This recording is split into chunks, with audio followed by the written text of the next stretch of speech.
నెఫెర్టిటీ 15 సంవత్సరాల వయసులో వివాహం చేసుకుంది మరియు 6 కుమార్తెలను కన్నది. నెఫెర్టిటీ గురించి కొన్ని వింతైన సత్యాలు ఇక్కడ ఉన్నాయి. 1. ఆమె 15 సంవత్సరాల వయసులో వివాహం చేసుకుంది. నెఫెర్టిటీ 16 ఏళ్ల ఫారో అమెన్హోటెప్ IV ని వివాహం చేసుకుంది. అతను తన సొంత మత ఉద్యమాన్ని స్థాపించాడు. ఆ తర్వాత అతడ్ని అఖేనాటెన్ అని పిలుస్తారు. 2. నెఫెర్టిటీ నేపథ్యం ఒక రహస్యం. నెఫెర్టిటీ కుటుంబ వృక్షం ఎక్కువగా ఊహాగానం. ఒక సిద్ధాంతం ప్రకారం ఆమె కుమార్తె అనేక మంది ఫారోలకు సలహాదారుగా ఉండేది. మరికొందరు నెఫెర్టిటీ మిటాన్ యువరాణి అని ఊహిస్తున్నారు. 3. నెఫెర్టిటీకి అర్థవంతమైన పేరు ఉంది. నెఫెర్టిటీ అంటే అందమైన స్త్రీ వచ్చింది అని అర్థం.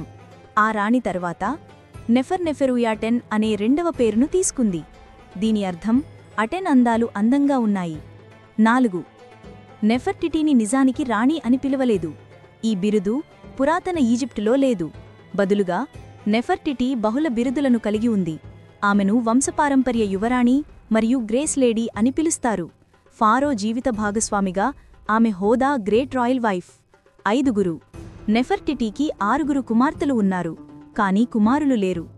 ఆమె 2 కుమార్తెలు ఈజిప్షియన్ రాణులు అయ్యారు.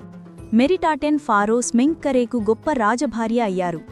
ఆమె తండ్రి మరణం తరువాత అంకెసెన్ పాటెన్ అంకెసేనామున్ అయ్యారు. ఇది ఈజిప్టు పాత మతానికి తిరిగి రావడాన్ని ప్రతిబింబిస్తుంది.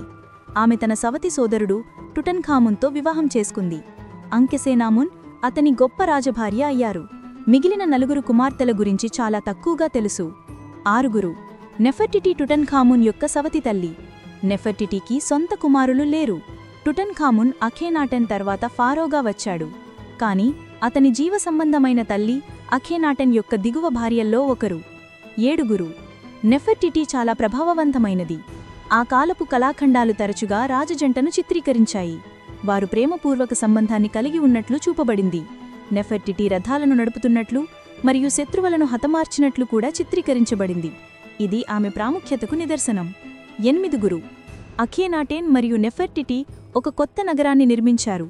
ఈ జంట కొత్త మతం సూర్యదేవుడు అటెన్కు అంకితం చేయబడింది. అఖేనాటెన్ మరియు నెఫెర్టిటీ పాత ఈజిప్షియన్ ప్యాంథియాను తిరస్కరించారు. వారు అమర్నా అనే కొత్త రాజధాని నగరాన్ని నిర్మించారు. 9. అమర్నా కళలకు కొత్త కేంద్రంగా మారింది. కొత్త రాజధాని కళాత్మక విజృంభణను చూసింది. దీనిని ఇప్పుడు ఈజిప్షియన్ కళలొక్క అమర్నా శైలి అని అంటారు. ఈ శైలి కదలిక మరియు అతిశయోక్తి నిష్పత్తిలో బొమ్మలను చూపించింది. వారికి పొడిగించిన అరచేతులు మరియు కాళ్ళు ఉన్నాయి.